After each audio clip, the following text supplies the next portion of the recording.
into Penn State in the first attempt. So my priority list, I got into Penn State first. So that is where I drew the line. Okay.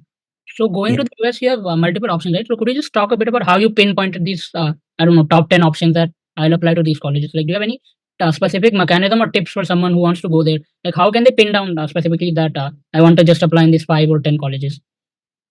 Yeah. So the basic criteria for that should be the major that you're applying to. So I had decided that I'm going to major in data science, a college that would give me a data science degree. I was going to apply to that university. So I think the first criteria that would be is to see which college provides the degree that you want. A lot of students decide computer science, which is provided everywhere. So that then brings you to the next option, which is where do you see yourself actually working? Because there's a big difference between East Coast and West Coast in the United States. You have to decide where do you actually want to work into in the future, so that based on that you can make a decision which side do you want to pick, and based on that you decide a university. Another important criteria is that you look into the rankings of those universities, because a lot of people say that rankings usually misguide people, but what I felt is rankings in the specific domain that you want to, specific major that you want to get into, rankings actually play a massive role. So what you can do is target those universities which have a good ranking in the major that you want to get into, and that would further strengthen your position. And another criteria is to see the acceptance rate of those universities, because a common mistake that a lot of people do, a lot of us do, is targeting universities which are extremely far-fetched. Now, if you have an extremely good profile, if you have an extremely strong application, then you can be able to target MIT, Stanford, all those top tier universities. But if you have a medium application, an application like me, MIT and Stanford can be a far-fetched dream. So that is something you need to consider, that you have to target universities that are based on your application. You should know how good your application is, and based on that, you should select the universities that best suit you. Okay. So, Apoorv, would you mind summarizing this entire process? Because we pretty much talked about all the aspects, right? We haven't missed anything in the Yeah. application and all that. So, would you mind just sort of streamlining all this, that you have to do this first and that, but just so that the audience is somewhat more clear as to when you have to do what in this entire process? Yeah, so sure. The major mistake that I made was I did not start early. If you have decided in your mind that you want to study in the United States or anywhere abroad, the first thing is to start early. Start building a profile early, start building an application early, and based on that, you move further. The first step in the process will be applying for the SAT exam. What I've heard is a lot of universities have decided to go SAT optional since the COVID pandemic. So that is also a criteria that you can consider in terms of the universities, that this particular university does not require SAT. So what I did was I first applied for the SAT exam. I gave the SAT exam. After that, you know that in that application process, you need to give an English language exam, which is usually TOEFL, IELTS, and there's another test called Duolingo English test, which is something that I gave, which was something which was very common during the COVID pandemic. People used to give Duolingo English test from their home, so they did not have to go anywhere to give TOEFL and IELTS. So when you have given the SAT exam, when you have given the English language exam, you can start with the application process for the universities. So you can go to the website of each university and fill out their applications. There's this particular platform called the College Board, where you apply to various universities, and then you gradually hear back from them, and the rest of the process unfolds. But these are the standard steps that you need to take when applying for a university, and they give out decisions maybe in a month or two, and based on that you can move ahead with your process. Okay. So Yeah. I think we've covered most of the syllabus and application. Now I just want to talk about your experience. Like, what was it like going to the US for the first time, and just sort of how was the first month in Penn State? It was pretty new. I actually did not expect it to be so good. I really thought that it would be a little more stressed, a little more homesick, Yeah. a little more sad that I'm away from home. But the people and the community that you get into a college, wherever in the United States, it's usually very warm. So you have a lot of activities going on. You have a lot of icebreaker events going on. So there's not much time to feel homesick. You obviously feel a little sad, but you have uh, a lot of opportunities in front of you, a lot of things going on in your life during the first month, and the receival from the university, and the various activities that the university conducts only for students who are incoming into the university for the first time. That is extremely and that's an amazing experience. And yeah, so my first month in the university was pretty smooth, and it was very fast, but yeah, very fun at the same time. It was amazing. Okay. And being an Indian, another advantage is that there are a lot of Indians in the US. Yeah, And there are a lot of any Indians. country you go. Absolutely. You can literally find any Indian at any street in the world. That is how far we have gone. This my university, particularly being in the inner provinces of the Pennsylvania state, I generally did not expect a lot of Indian students to be there, but I was really surprised by the number of Indian students that I met, and it was popular. It is very popular among Indians right now. And I think in the US, like I even went there, I think something I've noticed is that the community is really open. Like by open, I mean they're really welcoming. It's not like it's something new, but you like it. Like talking about India, if you talk about schools and all, like they're good, but they're I don't know, sort of a formal layer. If you go there, even Mhm. the principal will come and talk to you like he's nothing. Like you're getting my Yeah, point. Right? yeah, yeah, That way, it's quite good, especially in the eastern part. If you go into the northeast, I think because they're well-educated people mostly in the northeast, yeah, absolutely. so that's They're also pretty warm. I mean, you won't feel lost. You won't feel alone. They are just very welcoming. They have a lot of activities scheduled for you, and they encourage you to attend those activities so that you don't feel lonely. And they usually take very good care of you. You won't feel lost. You won't feel alone, and it's a great experience to have. yeah. Okay.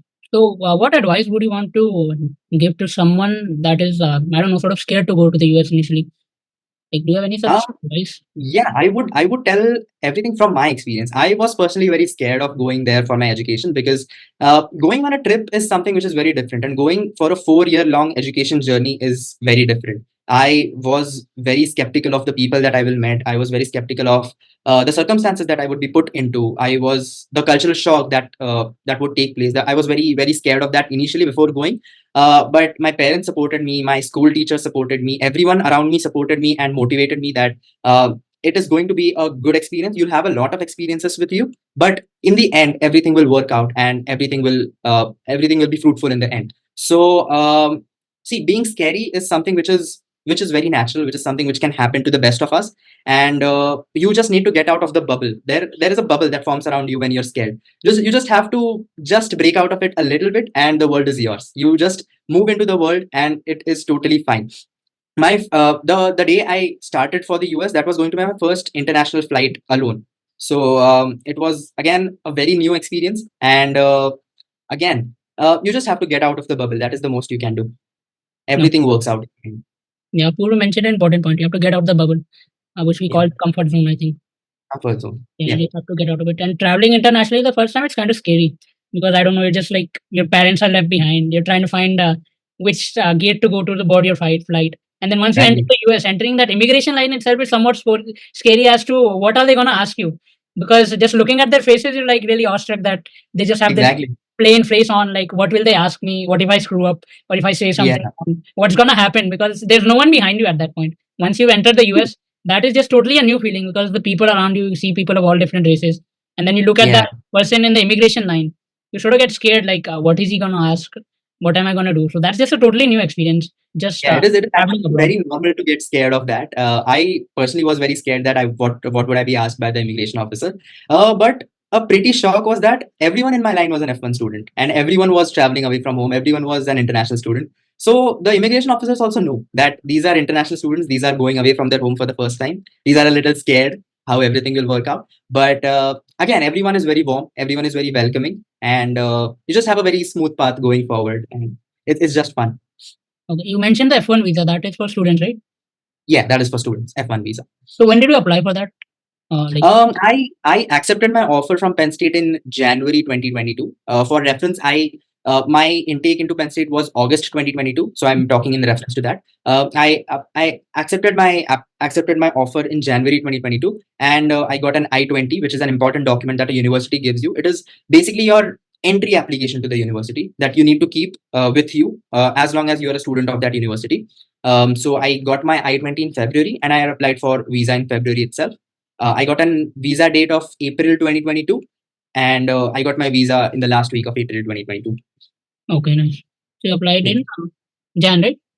yeah, applied in Jan. Applied in Jan. I had applied to the university in November 2021. Yeah. I got an offer in December 2021, Okay. and I accepted the offer in January 2022.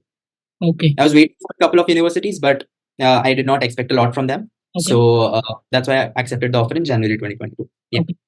Okay, I think we've covered some other important aspects. Now, I just want to talk about as someone who's experienced this entire thing firsthand. What are some Mhm. of the pros and cons. Like, I don't know. Could you just mention the cons as to if someone wants to go there? Mhm. What are the cons of going there and doing undergrad there, and what would be some of the pros of going to the US and doing undergrad? So yeah, I would like to start with the cons because this is something which is a big thing for everyone. Everyone wants to know what are the cons of studying there. The major con is economic wise, it's financial. Yeah. Because it can be very hefty on your pocket. Education in the US is not easy. It's not cheap. A lot of universities do not provide scholarship for undergraduate students.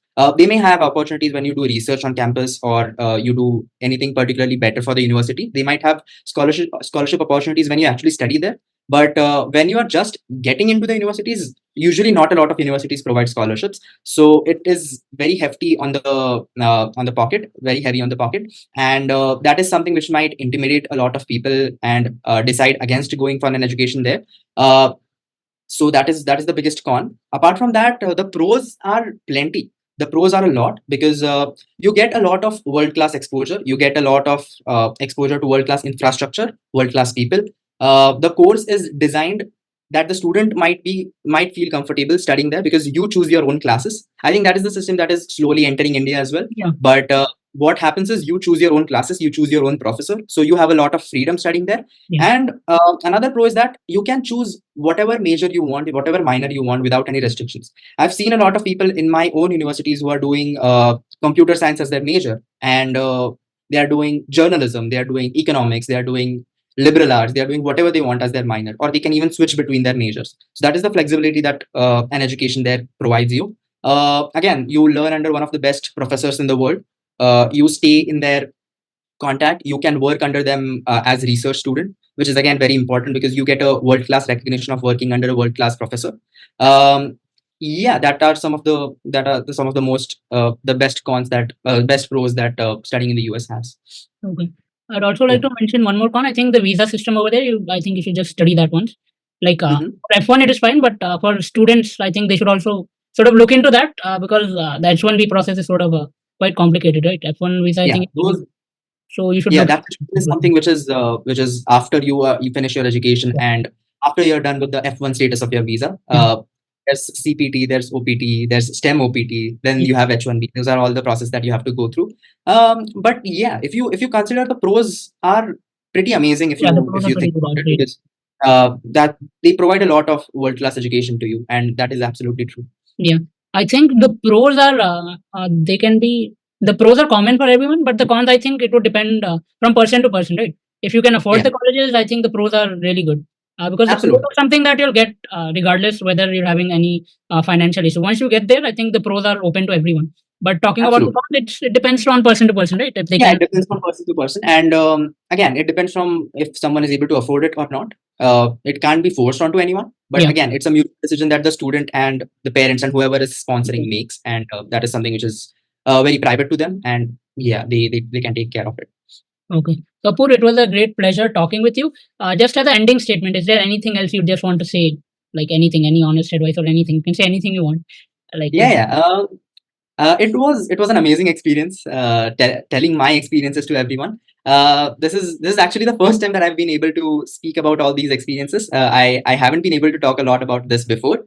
But yeah, as a final statement, I would say that if you plan on studying in the United States or anywhere abroad for that matter, and if you really want to study in high class education, you want to study whatever you want, and if you can afford to do that, always go for this opportunity because you would never regret this. It would be an amazing experience. You'll meet a lot of people, and you would just grow exponentially when you're with people of different background, and that is something which would help you grow overall, and would be a big boost to your own personal, professional, and career wise growth. Yeah. and I think the main lesson we learned is it's important to pop the bubble. Once you pop the Yeah, it's bubble, important to pop the bubble. It's important to get off your comfort zone, because if you get stuck into that comfort zone, you wouldn't go very far if you get stuck into that comfort zone. The earlier you get out of the comfort zone, the world is yours. You can conquer anything in the world you want. You just yeah, have to get out of the comfort zone and do everything. yeah, the comfort zone, I'd say the constant function, but popping it, you'll get a exponential function. So the choice is Yeah, at absolutely. the end of the day. Well summed up. What do you want Well to? summed up. Okay. So, guys, we are signing off. I hope you guys learned a lot from Apoorv's experience, and hopefully, I can bring more interviews with Apoorv or maybe some of his friends there. So it was really nice talking to you. Thank you so much. Thank you so much.